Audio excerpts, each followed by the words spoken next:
আজ উঠতে অনেক দেরি হয়ে গেছে। তাড়াতাড়ি যদি আমি জঙ্গলে কাঠ কাটতে না যাই তাহলে অনেক দেরি হয়ে যাবে। না হলে আমি তাকে কি করে বাঁচাবো? পয়সা কোথা থেকে আসবে? দুপুর হওয়ার আগেই আমাকে কাঠ কেটে আনতে হবে।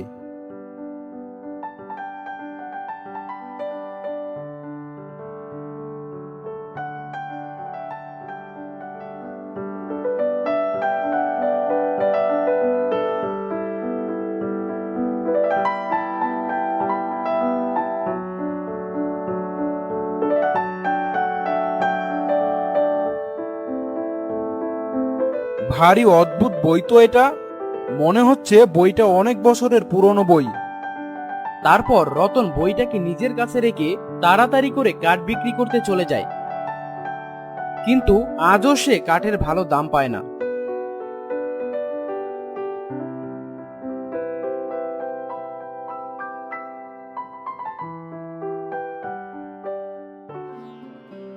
আজও কাঠ বেচে পয়সা পেলাম না। হায় ঈশ্বর, তুমি আর আমার কত পরীক্ষা নেবে? এখন বাড়ি গিয়ে সুধাকে যে আমি কি বলবো? আজও কাঠ বিক্রি করে আমি পয়সা পেলাম না। এরপর হরি তার মনে কষ্ট নিয়ে বাড়িতে চলে যায়। তার কাছে যা পয়সা ছিল সবটা সুধার কাছে তুলে দেয়। এ কি, এইটুকু পয়সা? এত কম পয়সা তো রেশনও পাওয়া যাবে না। তাহলে আজও কি আমাদের কম খেয়ে শুয়ে থাকতে হবে? কি করব? আজও কাঠ বিক্রি করে ঠিকঠাক দাম পেলাম না। শোনো, কতদিন এভাবে চলবে বলো তো? কতদিন এভাবে গরিবের মতো জীবন কাটাবো? তুমি অন্য কোনো কাজ কেন করছো না? তুমি তো জানোই, যেই কাজটাই আমি করতে যাই কেউই এর বেশি পয়সা আমাকে দেয় না। এখন তুমিই বলো আমি কি করব? কাল আমি জঙ্গলে গিয়ে যত বেশি সম্ভব কাঠ কাটার চেষ্টা করব, যাতে আমি একটু বেশি টাকা উপার্জন করতে পারি। ঠিক আছে, এখন আমার অনেক খিদে পেয়েছে। যা রান্না করেছো দাও, তারপর সকালে দেখছি কি হয়। হ্যাঁ, এখনই আনছি। তারপর সুধা রান্নাঘরে গিয়ে যা কিছু অল্প রান্না করেছিল সেটা নিয়ে রতনকে খেতে দেয়। আর শুধু এইটুকুই আছে। কোনো ব্যাপার না, ঠিক আছে, এসো তুমিও খেয়ে নাও। এরপর রতন ও তার স্ত্রী একসঙ্গে খাবার খেয়ে নেয় এবং তারা ঘুমোতে চলে যায়। রতন আর সুধা শুয়ে পড়ে, কিন্তু রতনের ঘুম আসছিল না। তখন রতনের নজর সামনে থাকা টুলের উপর বইটির দিকে পড়ে, যেটা সে জঙ্গলে পেয়েছিল। আরে, আমি তো এই বইটার ব্যাপারে ভুলেই গিয়েছিলাম। অদ্ভুত বই তো এটা। এরপর রতন বইটা খুলে পড়তে শুরু করে। আজ তোমার ভাগ্য বদলে যেতে চলেছে। কাল সকালে তুমি খাজানা পেতে চলেছ, আর তুমি অনেক বড়লোক হতে চলেছ। এরকম আবার হয় নাকি? এই বইতে যেগুলো লেখা আছে সেগুলো কি সত্যি হবে নাকি? তখনই হঠাৎ করে একটা জোরালো রশ্মি বের হয় এবং বইয়ের ভিতরে চলে যায়, যেটা একটি আলাদাই জগৎ ছিল। আরে, আমি এটা কোথায় চলে এলাম? এটা কোন জায়গা? এটা দেখে রতন অনেক ঘাবড়ে যায়। সে কিছুতেই বুঝতে পারছিল না যে তার সাথে এসব কি হচ্ছে। আরে, সেই বইতে লেখা সব কথা সত্যি হয়ে যাবে না তো? সত্যিই কি আমার ভাগ্য বদলে যাবে? আমি কি সত্যিই খাজানা পাবো? যদি সত্যি এমন হয়ে যায় তবে আমি আর সুধা অনেক সুখে থাকবো। সে ভয় পেয়ে এদিক ওদিক দেখতে থাকে। তখন রতন আরো বড় একটি বই দেখতে পায়। সেই বইটা দেখে রতন অনেক আশ্চর্য হয়ে যায়।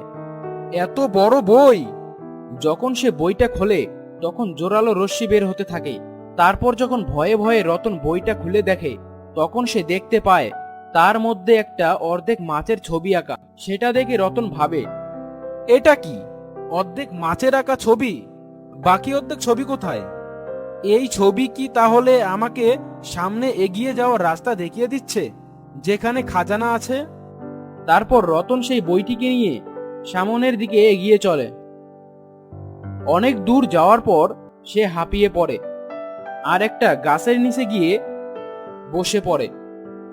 কিছুক্ষণ গাছের তলায় বসে থাকার পর বাকি অর্ধেক ছবিও তার নজরে পড়ে, যেটা গাছে ঝুলেছিল। এটা কি সেই অর্ধেক ছবি, যার বাকি অর্ধেক ছবিটা আমার কাছে আছে? এই বলে সে তার কাছে থাকা অর্ধেক ছবিটি সেই বাকি অর্ধেক ছবির সাথে মেলায়। এবং সেটা মিলে যায়। ছবিটা পূরণ হয়ে যাওয়ার ফলে রতন খুব খুশি হয়। তখন তার নজর ছবির পেছনের দিকে পড়ে। পুকুরের ছবি, এতে কি লেখা আছে? তুমি দেখতে পাবে অনেকগুলো পদ্ম ফুল ফুটে আছে, তার মধ্যে থেকে সোনালী পদ্ম ফুল ছিঁড়তে হবে, তাহলে তুমি তোমার গন্তব্যে পৌঁছে যাবে। এটা আবার কি দাদা? খাজানা খুঁজতে হলে তো আগে যেতেই হবে। রতন অনেক সাহস করে ছবিতে লেখা রাস্তা ধরে চলতে থাকে। কিছু দূর যাওয়ার পর সে একটা পুকুর দেখতে পায়, যার মধ্যে অনেক পদ্মফুল ফুটেছিল। আরে, এটা তো সেই পুকুর ছবিতে যেরকম ছিল, কিন্তু এই পুকুরের সব পদ্ম ফুল একই রকম। এর মধ্যে সোনালী পদ্ম ফুল কোনটা সেটা তো দেখাই যাচ্ছে না। এখন কি করে বুঝতে পারবো এর মধ্যে সবচেয়ে সোনালী পদ্ম ফুল কোনটা? রতন সবচেয়ে সুন্দর পদ্মফুলটির ব্যাপারে ভাবছিল। তখনই পুকুরের মধ্যে এক প্রজাপতি দেখতে পায়, যেটা জলের মধ্যে হাবুডুবু খাচ্ছিল। সে নিজেকে বাঁচানোর অনেক চেষ্টা করছিল। তাকে জলের মধ্যে হাবুডুবু খেতে দেখে রতনের খুব দয়া হয়। তারপর সে তাকে জল থেকে তুলে তার জীবন বাঁচিয়ে দেয়। ধন্যবাদ আমার জীবন বাঁচানোর জন্য। তার পরিবর্তে তোমার যা ইচ্ছে তুমি আমার কাছে চাইতে পারো। রতন কিছুক্ষণ চিন্তা করে। যদি তুমি সত্যি আমাকে কিছু দিতে চাও, তবে তুমি আমাকে বলো যে এইসব ফুলের মধ্যে সোনালী পদ্ম ফুল কোনটা। প্রজাপতি উড়ে যায় এবং একটা পদ্ম ফুলের উপর বসে, আর সেই পদ্ম ফুলটি সোনালী পদ্ম ফুল হয়ে যায়। এটা দেখে রতন আনন্দে নেচে ওঠে। সোনালী পদ্ম ফুল! আমি তাড়াতাড়ি গিয়ে এটাকে তুলে নিয়ে আসছি।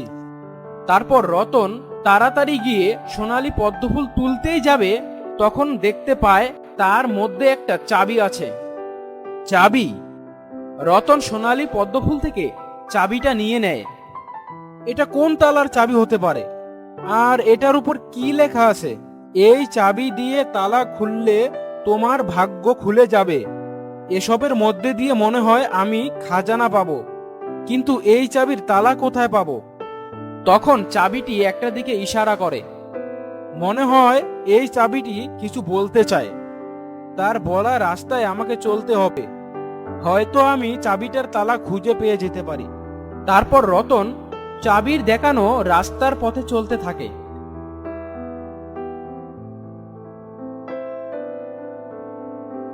তখনই সে একটা গাছ দেখতে পায়, যেখানে একটা তালা ঝুলেছিল।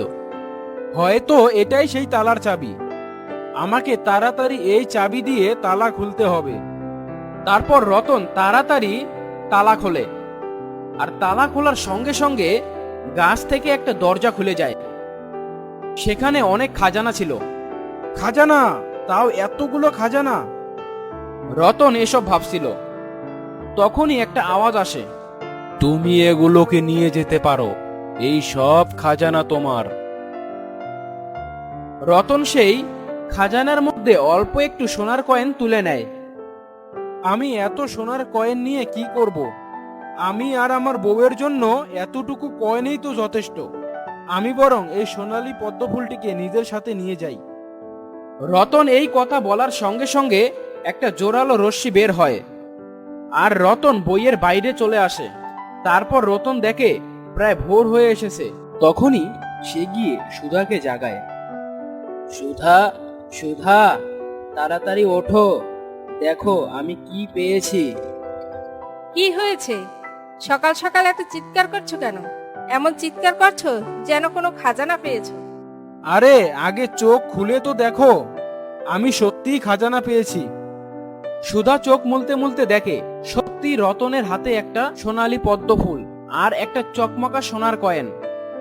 এটা তো সোনার কয়েন গো, কিন্তু এক রাতের মধ্যে তুমি এটা কোথা থেকে পেলে? তুমি তো ঘুমিয়েছিলে, তাহলে তুমি কি করে সোনার কয়েন পেলে? তখন রতন সুধাকে সেই জাদু বইয়ের ব্যাপারে খুলে বলে। তুমিও না, তুমি যখন এতগুলো খাজানা পেলে তখন এত অল্প কয়েন কেন নিয়ে এলে? না সুধা, অতিরিক্ত লোভ ভালো নয়। এটাই আমাদের জন্য অনেক। আমাদের অন্তত ক্ষুধার্ত তো থাকতে হবে না। এখন আমি এগুলো বাজারে বিক্রি করে আসি, যা পয়সা পাবো তা দিয়ে ঘরের প্রয়োজনীয় জিনিস কিনে আনবো। আর হ্যাঁ, তুমি সেই বইটিকে ভুল করেও খুলে দেখবে না, সেই জগৎটা একদমই ভালো নয়। হ্যাঁ আমি জানি, ঠিক আছে খুলবো না। এই বলে রতন সোনার কয়েনগুলো নিয়ে বাজারে বিক্রি করতে নিয়ে যায়। কিন্তু সুধার মনে লোভ বেড়ে ওঠে। এই লোকটা বোকা তো বোকাই থাকে, সামনে এতগুলো খাজানা থাকতে 2-4টে কয়েন নিয়ে এলো। সে ফিরে আসার আগে আমি বইটা খুলে সব কয়েন নিয়ে আসি। তারপর সুধা রতনের বারণ সত্ত্বেও সেই বইটা খুলে দেখে আর তাকে পড়তে থাকে এবং সে বইয়ের ভেতরে চলে যায়। আরে বাহ, আমি ভিতরে চলে এসেছি, কিন্তু সেই খাজানা কোথায়? তখন সে আরেকটি বই খুঁজে পায় আর সুধা সেই বইটিকে খোলে। সেখানে সে ওই রকম ছবি পায় যেমনটা রতন পেয়েছিল। আরে এই ছবিটা তো অর্ধেক বাকি, অন্য বাকি অংশ কোথায় পাবো? এক কাজ করি, আমি এটা রেখে দিই। তারপর সে অর্ধেক ছবিটি নিয়ে এগিয়ে চলে। কিছুটা যাওয়ার পর সে হাঁপিয়ে গিয়ে একটা গাছের নিচে বসে পড়ে এবং সে গাছে বাকি অর্ধেকটা ছবি ঝুলে থাকতে দেখে। আরে এই ছবিটা কিসের? এটা মনে হয় সেই ছবিটার অর্ধেক, যার অর্ধেকটা আমার কাছে আছে। তারপর সুধা নিজের অর্ধেক ছবি সেই অর্ধেক ছবির সাথে মেলায় এবং সেটা মিলে যায়।